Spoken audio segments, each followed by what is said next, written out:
प्रजापिता ब्रह्मा कुमारी ईश्वरीय विश्वविद्यालय के अंदर भगवान शिव ने आकर के जो मेरे मन में आप सबको देख के भाव उठ रहा है, जब मेरे ही भाई बहनें हैं तो जो बहन के मन में उठे तो शेयर कर लेना चाहिए। भगवान ने ब्रह्मचर्या का महत्व बताया। मेरे प्यारे भाइयों तथा बहनों, हम सब पवित्र आत्माओं के लिए भोग विलासता कोई जीवन का हिस्सा नहीं है। ये केवल संतान उत्पत्ति का एक वर्जित साधन है। जब हमारे बच्चे पैदा हो गए, हमारी फैमिली कंप्लीट हो गई, तो हमें ब्रह्मचर्या अपनानी चाहिए। इतनी पवित्र आत्माओं का जीवन प्रभु प्रेम में डूबा हुआ होता है। किसी इंसान के स्त्री के रूप में या किसी अन्य रूप में ये हमारे जीवन का कोई अभिन्न अंग नहीं है। हम जब ऊपर से इस धरा पर आते हैं तो हमारा जीवन बहुत पवित्र होता है। हम ब्रह्मचारी होते हैं और हमारे आज भी समाज के अंदर बाल ब्रह्मचारी कन्याओं का बहुत महत्व है। नवरात्रे आते हैं, सभी ब्राह्मण क्या, माता पिता क्या, समाज क्या उनके चरण धो के पीता है, कंजकें खिलाते हैं। मैं कभी कभी हंसी में कहती होती हूँ, मैं क्या कन्या की जैसे ही शादी होती है तो उसकी पूजा बंद क्यों हो जाती है? देखो, उसने किसी का कत्ल नहीं किया, उसने किसी को मारा पीटा नहीं, उसने कोई लड़ाई झगड़ा नहीं किया। एक शादी करते ही अब उसको पहली डायरेक्शन क्या मिलती है? ये माता जी चरण स्पर्श करा, बहन जी आ गए चरण स्पर्श कर, अभी ये जेठानी है चरण स्पर्श कर, ये ननद है चरण स्पर्श कर, ये तेरे से बड़े हैं, स्त्री हैं, पुरुष हैं, उसको सबके चरणों में झुकाते हैं। लेकिन जब तक वो कन्या होती है, अगर चरण स्पर्श किसी के करने भी लगे तो क्या, नहीं नहीं बेटा तुम तो कन्या हो, तुमको नहीं किसी के चरण स्पर्श, कन्याएं नहीं करती होती। क्यों भाई? शादी करके क्या कर दिया उसने? कोई पाप कर दिया? क्यों ऐसा होता है? हम सबको इस विषय पर विचार करना चाहिए। वो जो पवित्र पौधा था, ब्रह्मचारी थी, उसकी ब्रह्मचर्या खंडित हो जाती है।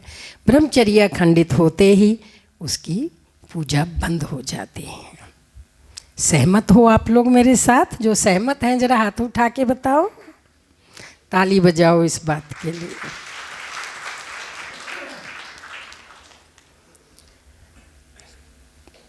क्योंकि पवित्र आत्माएं आती हैं और पवित्र बनकर के उस घर में जाती हैं। अगर किसी समाज के अंदर समझो कोई कन्या शादी नहीं करे और बड़ी होकर के भी शरीर छोड़े, तो लोग उसकी यादगारें बनाते हैं अपने गांव में, शहर में। क्यों? कि ये जैसी पवित्र बच्ची आई थी वैसी ही पवित्र लौट गई है वापस भगवान के पास, इसको किसी विकार ने छुआ नहीं है, तो उसके यादगार स्थान बनते हैं। तो ये अपने आप में एक बहुत बहुत बड़ी बात है जिस पर हम सबको गौर करना है। जिस राम राज्य की हम बात कर रहे हैं, जिस 22 जनवरी का हम इंतज़ार कर रहे हैं, उस राम राज्य को लाने के लिए हमें ब्रह्मचर्या बहुत मदद करेगी। राम जैसे राजा इस धरा पर लाने के लिए, उन संस्कारों को अपने भीतर भरने के लिए, राम वंशज बनने के लिए ये चीज़ हमें बहुत मदद करेगी। हम मंदिरों में रोज़ आरती में गाते हैं, हम सारे, मैं भी गाती हूँ, विषय विकार मिटाओ पाप हरो देवा। वो विषय विकार हैं काम, क्रोध, लोभ, मोह, अहंकार।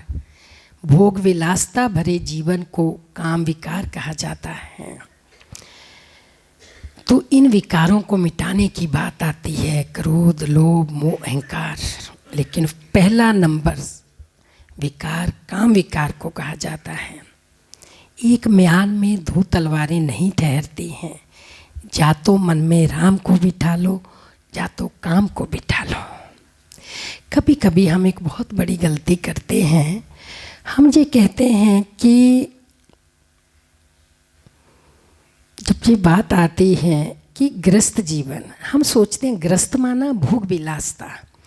अगर कोई ब्रह्मचारी होकर के घर गृहस्थ में रहता है तो हम कहते हैं इसने गृहस्थ छोड़ दिया, पर ये शब्द बिल्कुल ठीक नहीं है। गृहस्थ नहीं छोड़ा, विकारों को छोड़ा है।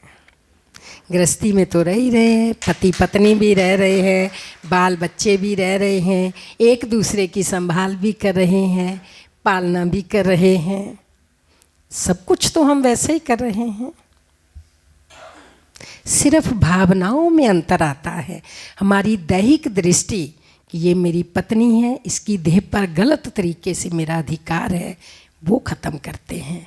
एक आध्यात्मिक और आत्मिक रिश्ते से देखने लगते हैं। गृहस्थ खत्म नहीं होता है। हाँ, समझो मेरे को कोई तकलीफ़ हो जाए, मैं गिर जाऊँ, खून निकल आए, कोई भी भाई मुझे गोदी में उठा करके भी हॉस्पिटल लेके जाएगा। भाई क्यों नहीं बहन की सेवा कर सकता, बहन क्यों नहीं भाई की सेवा कर सकती। हम एक दूसरे की सारी सेवा कर सकते हैं, लेकिन भावनाएं आत्मिक बनानी है। ये भी भगवान का बच्चा है, ये भी भगवान की बच्ची है। हम सब एक ईश्वर के बच्चे हैं। इसलिए जिसको हमने आरतियों में गाया, आज थोड़ा सा अमली जामा पहना ले। कहीं गृहस्थी भाई बहनें भी बैठे हैं, घर में आके हम इन 5 विकारों का महत्व बताने लग जाते हैं कि काम विकार बिना सृष्टि कैसे चलेगी। थोड़ा सा क्रोध ना करो, कोई बात नहीं सुनता। मोह बिना बच्चे नहीं पलते, लोभ बिना कमाया नहीं जाता। ऐसी मिस एक्सप्लेनेशन हमें नहीं देनी है। सब कुछ हो सकता है। भगवान हम सब बच्चों की पालना कर रहे हैं। हम सब भी यहाँ अपने अपने स्थान पर रह कर के पालना कर रहे हैं। मैं कहती हूँ धार्मिक स्थान पर मेरी भी बहुत बड़ी गृहस्थी है। इतने सारे भाई बहनें, इतनी सारी कन्याएं, इतने सारे कुमार, हम यहाँ पर कितनी सारी टीम रहते हैं और कितने सारे लोग आते हैं। और हमारे पास वो भाई बहनें हैं जो घर गृहस्थ में रहते हुए ब्रह्मचर्य व्रत का पालन करते हैं। एक छत के नीचे सोते, एक बेड पे सोते, वो ब्रह्मचारी होकर के रहते हैं। उनको इतनी ताकत परमात्म प्यार से मिल गई है कि अब उनको भोग विलासता में प्यार नहीं नजर आता, उनको ईश्वर का प्यार खींचता है, भाई बहन का प्यार खींचता है, एक दूसरे का प्यार भरा साथ खींचता है, आत्मिक रिश्ता खींचता है। ये कितनी बड़ी उपलब्धि है कि जिसकी कोई सीमा नहीं है। बहुत बड़ी तपस्या नहीं करनी पड़ती, जो खुद का राजा बन जाए, अपनी कर्म इंद्रियों का राजा बन जाए, वो पवित्र रह सकता है। जिसका अपनी कर्म इंद्रियों पे कंट्रोल हो गया, साथ भी रहना है, तुम रहो ऐसे जिंदगानी में जैसे रहता है कमल पानी में। कमल डोडी सब कीचड़ में होते, लेकिन कमल का फूल खिला हुआ ऊपर अलिप्त रहता है। तो ऐसा हो सकता है। और इस आध्यात्मिकता में, इस धार्मिक जीवन में इतना मज़ा और इतना आनंद है कि आप कहेंगे इस आनंद की कोई सीमा नहीं है। मेरे ब्राह्मण भाई बहनें, मंदिर के पुजारी, मैं फील कर रही थी, रात्रि में मैं हमारे भाई साहब से भी डिस्कस कर रही थी। मैं क्या, देखो आप सबका कितना महत्वपूर्ण रोल है। एक बच्चे के जन्म, क्या जन्म से भी पहले से लेकर जन्म हो जाए उस तक और मृत्यु तक, पूरा टाइम, सारे विधि विधान आप सब महान आत्माओं के द्वारा होते हैं। पैदा होने से लेकर मृत्यु तक जो भी विधि विधान है, आप सब बहुत श्रद्धा से, बहुत प्यार से उनको उनकी मंजिल तक पहुंचाते हो। और अगर उस मंजिल तक पहुंचाने में एक कड़ी और जुड़ जाए तो सोने पे और भी सुहागा हो जाए। होता तो है, लेकिन उसमें और थोड़ा सा एक बड़ा स्टेप जुड़ जाए तो बहुत जल्दी। वो बच्ची डांस में कह रही थी, अब स्वर्णिम युग आने वाला है, अब सतयुग आने वाला है। फिर सतयुग आने में, सतयुगी दुनिया लाने में कोई देर नहीं है। हमको सतयुग में जाना नहीं, हमको सतयुग लाना है। अपने संस्कारों को पवित्र करके, अपने विचारों को पवित्र करके, अपने तन को पवित्र करके, अपने मन को पवित्र करके, अपने धन को पवित्र करके, अपने संबंधों को पवित्र करके, तो बहुत सहज हम उस सच्चुगी दुनिया को लाए और खुद उसका हिस्सा बने, और फिर सच्चे अर्थों में उस सच्चुग त्रेता वाली दुनिया, उस राम राज्य को इस धरा पर ला करके 22 जनवरी को और भी सब धूमधाम से मनाएंगे। ओम शांति।